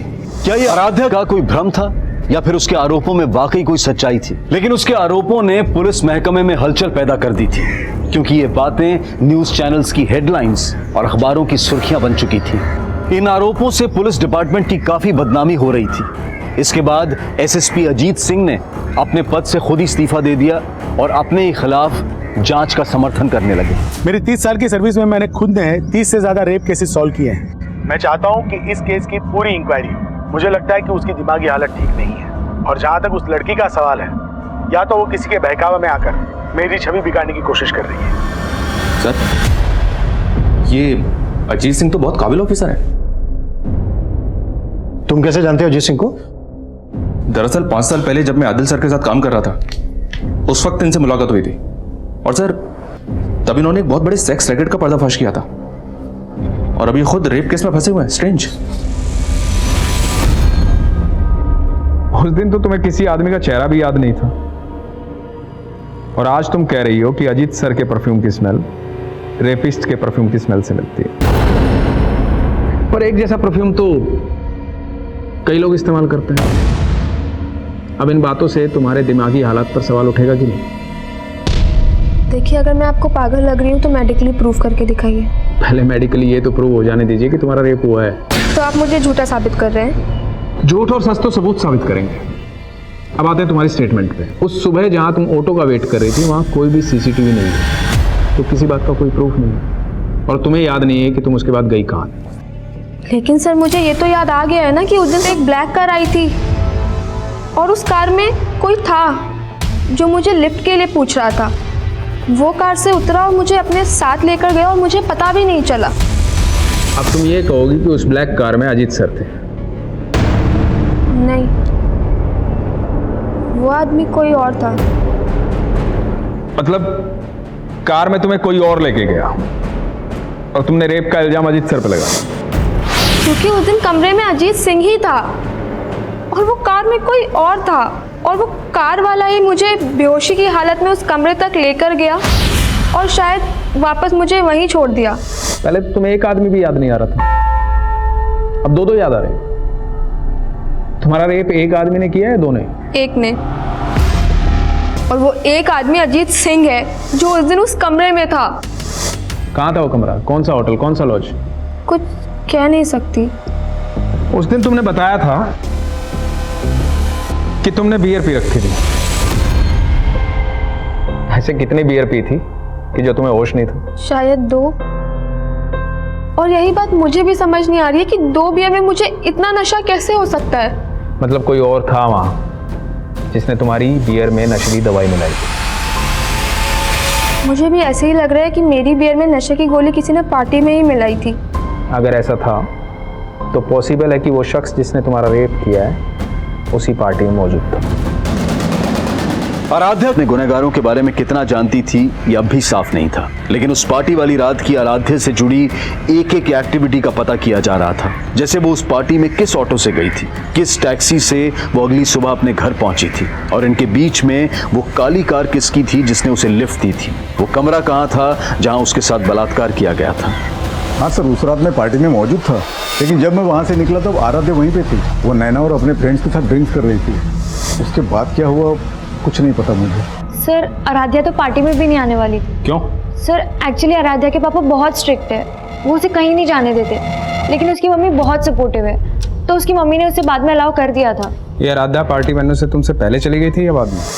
सर वो पहले ही चली गई थी, लेकिन हाँ सर मैंने बाद में अभिनव को उसके पीछे जाते हुए देखा था। ये अभिनव कौन है? सर अभिनव आराध्या का बॉयफ्रेंड है। हाँ सर, उसने मुझसे ब्रेकअप किया था, लेकिन सर उसने मुझ पर कोई भी रेप एलिगेशंस नहीं लगाए। लेकिन तू उसके पीछे तो गया था, शायद किसी को देखा उसके पीछे।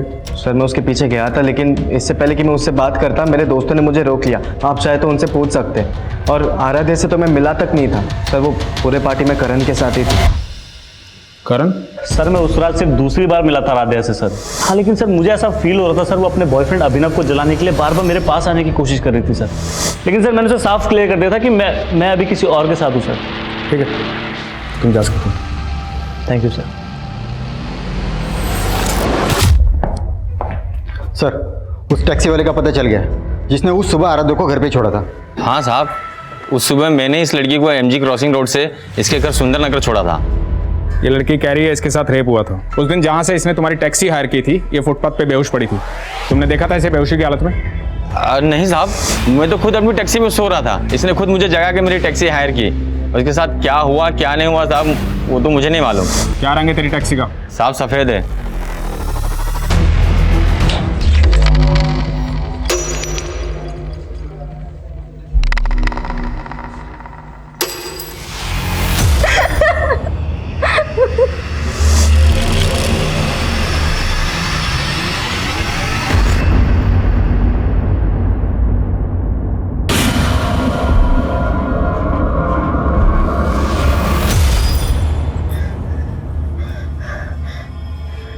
याद आया मम्मी, उस घर का मेन गेट का कलर ब्लू था, जहाँ पे मुझे वो ब्लैक कार लेके गई थी।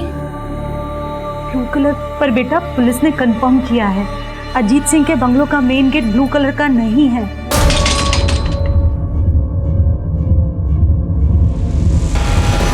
लेकिन मैंने रेप उसी ने किया है मम्मी, और जिस घर का गेट ब्लू था अजीत सिंह मौजूद था वहाँ पे। अच्छा ठीक है, तू ये याद करने की कोशिश कर कि उस ब्लैक कार में कौन आदमी था।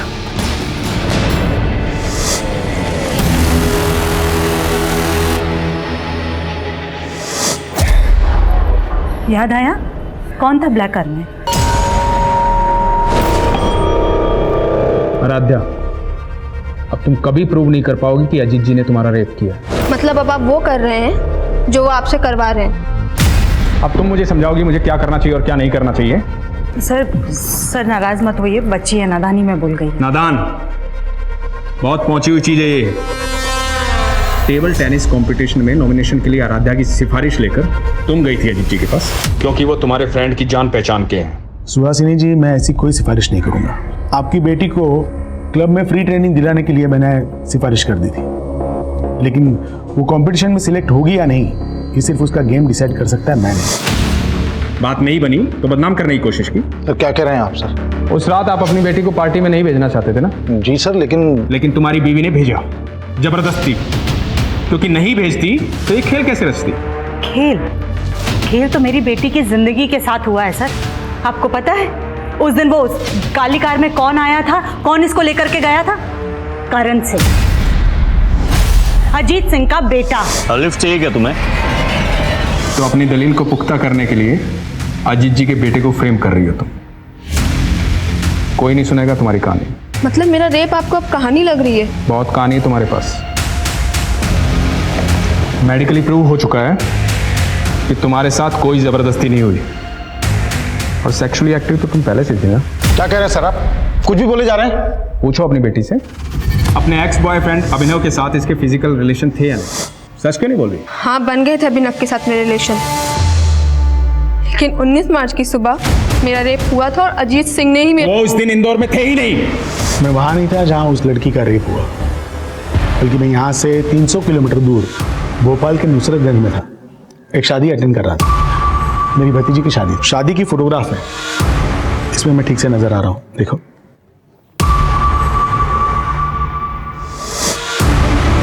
अपने एलिगेशन वापस लो, तो इस केस में उल्टे बुरी तरह फंस जाओगे।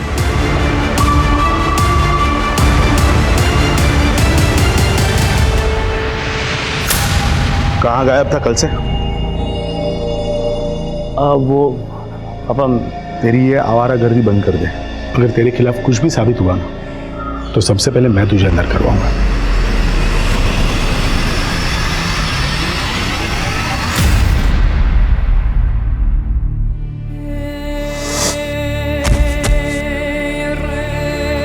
तुम लोग ओवर रिएक्ट कर रहे हो। ये भी तो हो सकता है कि कोई... आराध्या, आराध्या,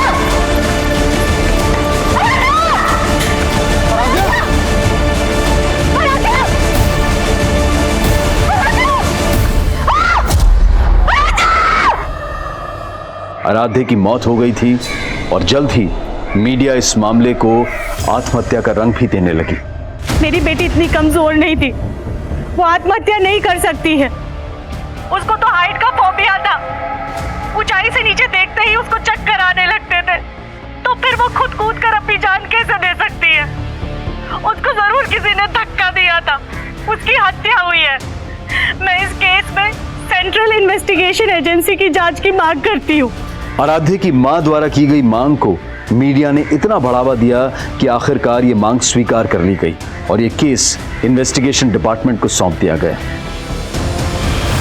आप लोगों का कहना है कि आराध्या को ऊंचाई से डर लगता था, इसके बावजूद वो टेरेस पर अकेले गई। क्यों गई होगी वो टेरेस पर? सर ऐसे ही गई थी, लेकिन कभी भी वो मुंडेर के पास नहीं जाती थी। आप लोग कहाँ थे उस वक्त? हम सब लोग यहाँ नीचे थे और तभी अचानक से आराध्या की चीखने की आवाज सुनी और जाकर के देखा तो सर अगर आराध्या खुद कूदी होती तो फिर वो चीखती क्यों? उसको जरूर किसी ने धक्का दिया था। पक्का उस अजीत सिंह और उसके बेटे का ही हाथ है इसमें। आप लोगों के कहने का मतलब है कि एसएसपी अजीत सिंह और उनके बेटे करण ने किसी को आपके टेरेस पर भेजा, उसने आराध्या को धक्का दिया। लेकिन आप लोगों के घर पर होते हुए आपके टेरेस पर कौन आ सकता है?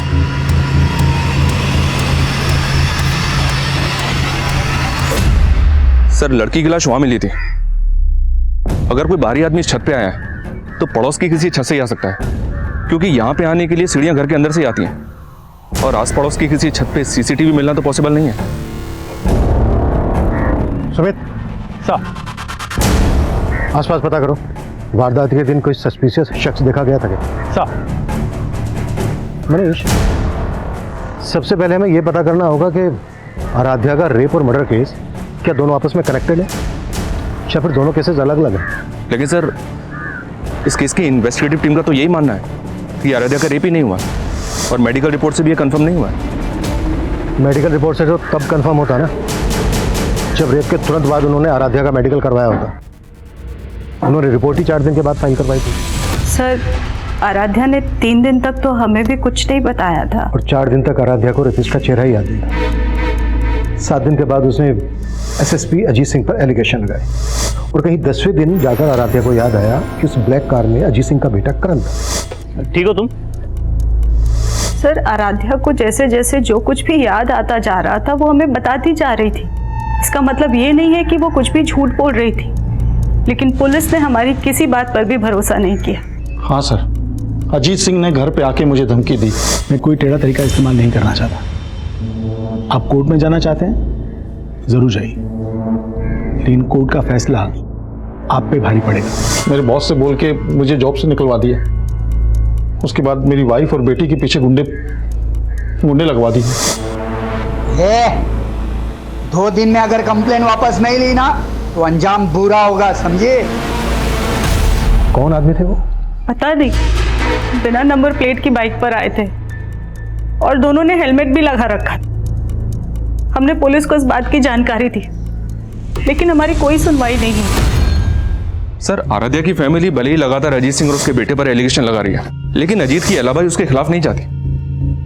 ये देखिए सर, 19 मार्च को अजीत सिंह भोपाल में शादी में शामिल हुआ था, और ये बात सही है सर, मैंने कंफर्म किया है। और सर ये एविडेंस अजीत जी के बयान को सपोर्ट करता है।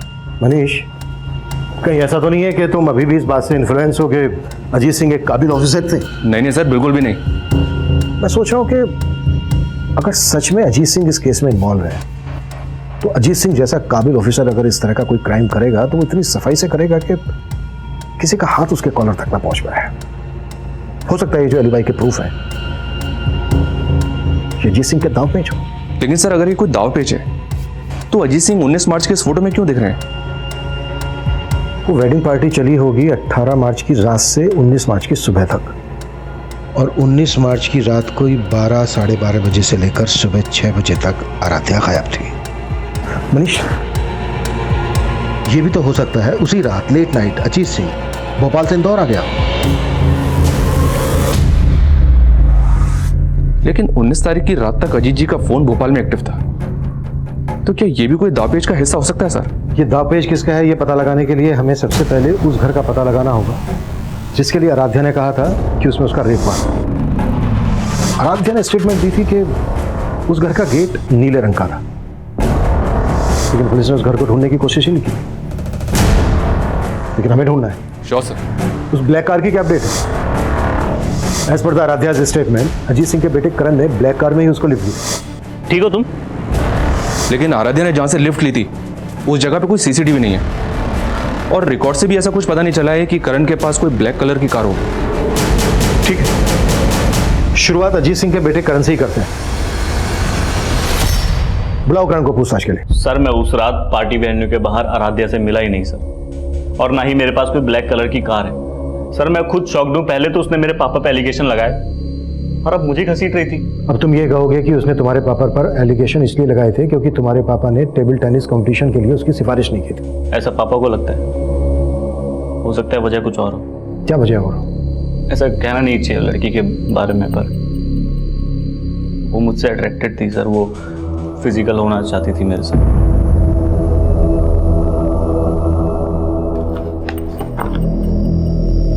लेकिन तुमने अपने एक बयान में कहा था कि तुम आराध्या से सिर्फ 2 ही बार मिले थे।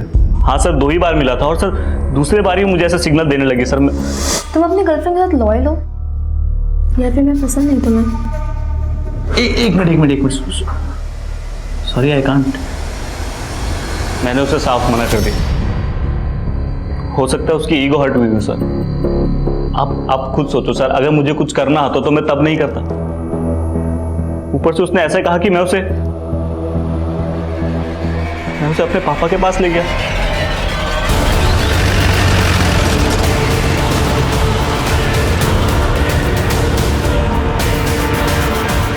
अजीत सिंह और उसका बेटा करण सिंह भले ही इस केस के प्राइम सस्पेक्ट थे, लेकिन इस केस में अभी बहुत कुछ था जो सामने नहीं आया था। जैसे कि आराध्या की मौत के पीछे का राज क्या था, वो नीले गेट वाला घर अगर था तो कहां था, वो काली गाड़ी अगर करण की नहीं थी तो किसकी थी, और उस रात पार्टी में मौजूद लोगों से भी इन्वेस्टिगेटिंग डिपार्टमेंट अपने तरीके से पूछताछ कर रही थी। और उस टैक्सी वाले को भी फिर से तलब किया गया जिसने आराध्या को रेप के बाद उसे उसके घर छोड़ा था।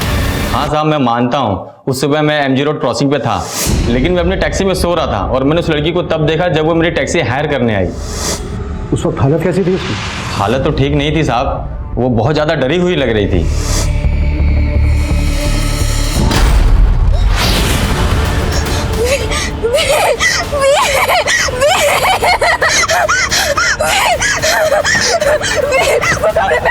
अरे क्या हुआ मैडम? साहब मुझे कुछ समझ ही नहीं आया, वो कौन से व्हील और कौन से कमरे की बात कर रही थी। ये टैक्सी वाला बोल रहा है कि आराध्या किसी व्हील और कमरे की बात कर रही थी। कहीं ये कमरा वही तो नहीं जिसमें आराध्या का रेप हुआ था? तो किसी व्हील का भी उस ब्लू गेट वाले घर से कनेक्शन है? ऐसा कोई घर मिला? नहीं सर, फिलहाल तो नहीं।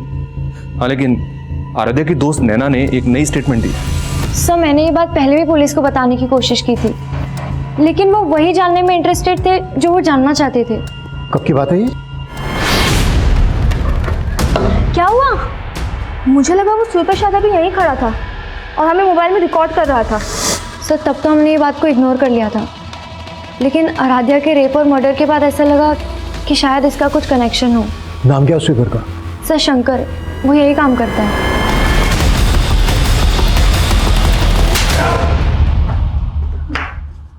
मैंने क्या किया सर? शंकर ने स्टेटमेंट दिया तेरे खिलाफ। स्टेटमेंट?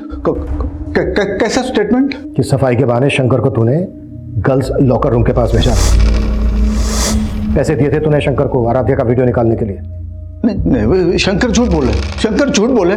कैसा वीडियो? वही वीडियो जो उसने तुझे भी सेंड किया था। उसकी मैसेज हिस्ट्री निकाली हमने और तेरी हिस्ट्री भी निकाली।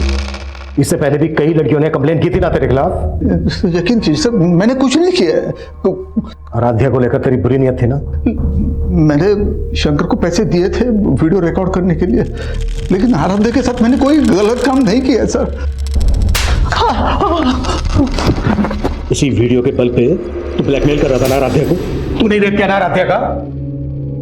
तेरे ही कहने पर आराध्या एसएसपी अजीत सिंह और उसके बेटे करण पर एलिगेशन लगा रही थी ना? नहीं सर, मैंने ऐसा कुछ नहीं किया सर। मैंने नहीं किया।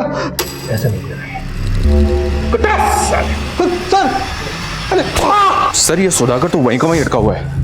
करण और अजीत से भी इसके ऐसे किसी इशू का पता नहीं चला है जिससे लगे कि सुधाकर की ब्लैकमेलिंग की वजह से आराध्या करण और अजीत पे एलिगेशंस लगा रही थी। मनीष, ये सिर्फ मेरी थ्योरी है।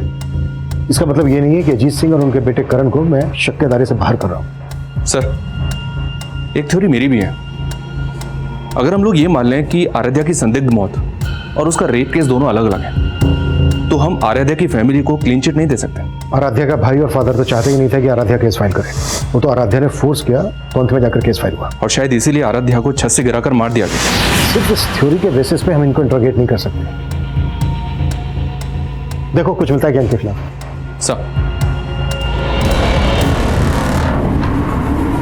अब आराध्य के पिता और भाई शक के दायरे में थे और तभी एक नई जानकारी सामने आई।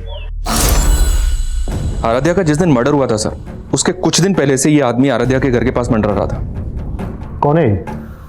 आराध्या की फैमिली ने तो उसको आइडेंटिफाई नहीं किया है, पर अपनी एक टीम इसकी पहचान पता करने में लगी हुई है। सर मुझे आपको एक बात बतानी थी। मेरे पास कुछ दिन पहले एक फ़ोन आया था। हेलो सर, वो फ़ोन एक लड़की का था। इस केस के बारे में कुछ जानती थी, मुझसे मिलना चाहती थी, पर केस तब तक आपको ट्रांसफ़र हो गया।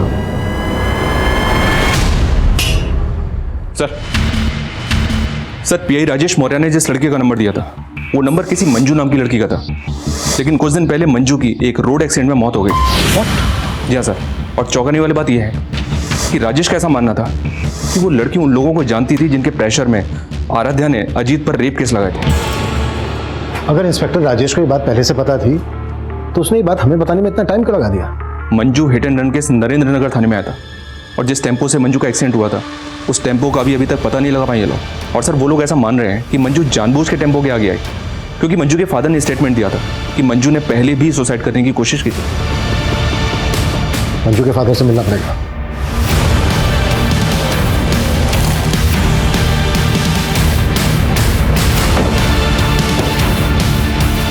हाँ साहब, ये सच है कि मेरी बेटी ने आत्महत्या करने की कोशिश की थी। लेकिन आपकी बेटी मंजू ने पहले आत्महत्या करने की कोशिश की ही क्यों थी? वो आदमी पापा,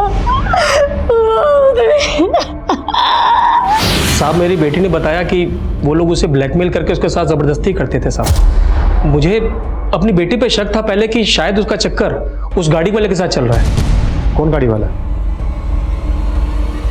क्या वो गाड़ी ब्लैक कलर की थी? जी साहब।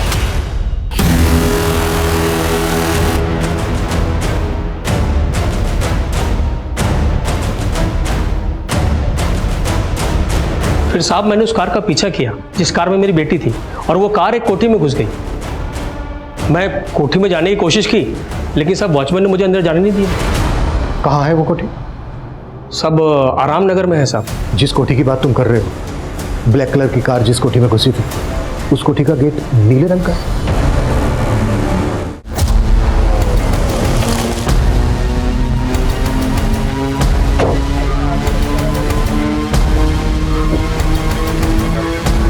कलर चेंज कर दिया। कौन हो भाई? अरे गाड़ी में डालो इसको। अरे साहब मैंने क्या किया साहब?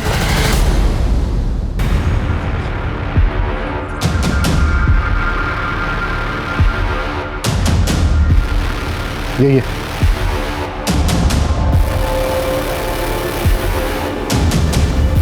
साहब मुझे कुछ समझ ही नहीं आया, वो कौन से व्हील और कौन से कमरे की बात कर रही थी।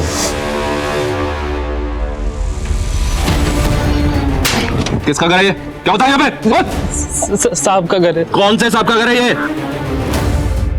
अब सफाई देने के लिए कुछ नहीं बचा। बेनामी संपत्ति का वो घर जब्त हो चुका है और तुम्हारा वफादार खबरी मुकेश उठा लिया उसको हमने। मुकेश सब कुछ कबूल कर चुका है। क्या कबूल कर चुका है? यही कि मेरे कहने पर उसने उस लड़की को छत पे से फेंक कर मारा। हाँ, मैंने करवाया उस लड़की का मर्डर, क्योंकि उस लड़की ने मेरा जीना हराम कर दिया था। मेरा 30 साल का बेदाग करियर खाक में मिला दिया था। लेकिन इससे ये कहाँ साबित होता है कि मैंने उस लड़की का रेप किया? अजीत सिंह एक बहुत ही पावरफुल और पहुंच वाला ऑफिसर था, इसलिए आईडी के लिए यह बेहद जरूरी था कि वो उसके खिलाफ पुख्ता सबूत जुटाए।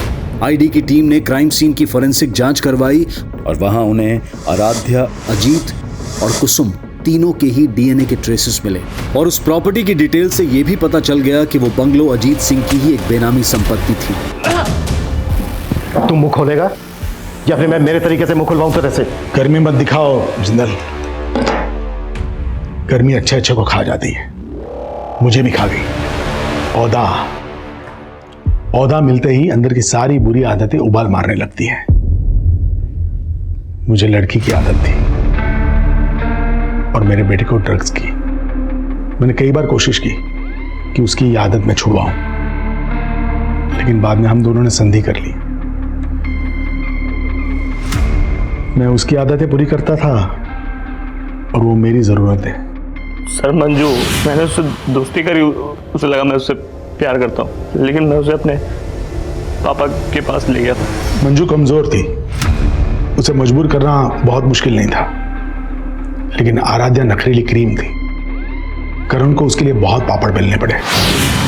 सर वो पार्टी में आराध्या के बियर में मैंने ही नशे की गोली मिलाई थी सर। पार्टी के बाद जब आराध्या घर को निकली तो मैं उसके पीछे गया।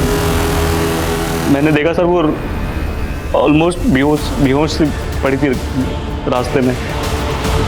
मैं उसे लिफ्ट दी और पापा के पास ले गया।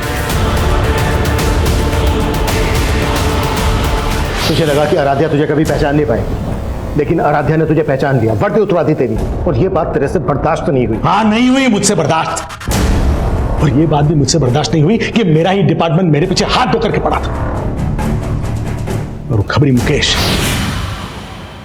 मेरा पुराना वफादार, और उसने मेरे कहने पर आराध्या को खत्म कर दिया। मंजू को भी तूने ही मरवाया ना? मंजू सर पे चढ़ने लगी थी। आराध्या की हिम्मत देखकर उसे भी हिम्मत आने लगी थी। उसने इंस्पेक्टर राजेश को फोन कर दिया। हेलो, ये बात मुझे पता चल गई और मौका देखते ही मैंने उसे भी।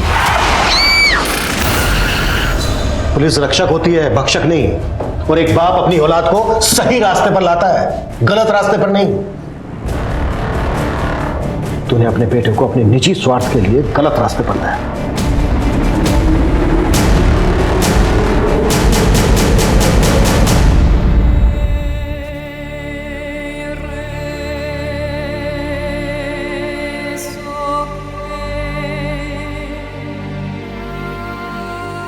आराध्या भले ही आज हमारे बीच नहीं है, पर आखिरकार उसे इंसाफ मिल गया।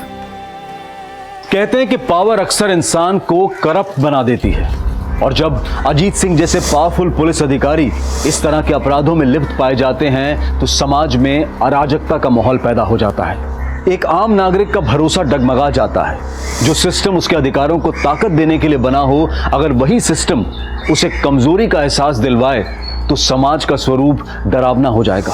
लेकिन सामाजिक और पारिवारिक स्तर पर हमें भी अपनी सोच में, अपने ख्यालों में वो आज़ादी लानी होगी जो महिलाओं को एक दबाव मुक्त, एक अपराध मुक्त माहौल दे सके। लेकिन हमें उस सोच से भी बचना होगा जहां बेफिक्री की आदत हमें तमाम फिक्रों में जकड़ लेती है, जैसा कि आराध्या के साथ हुआ।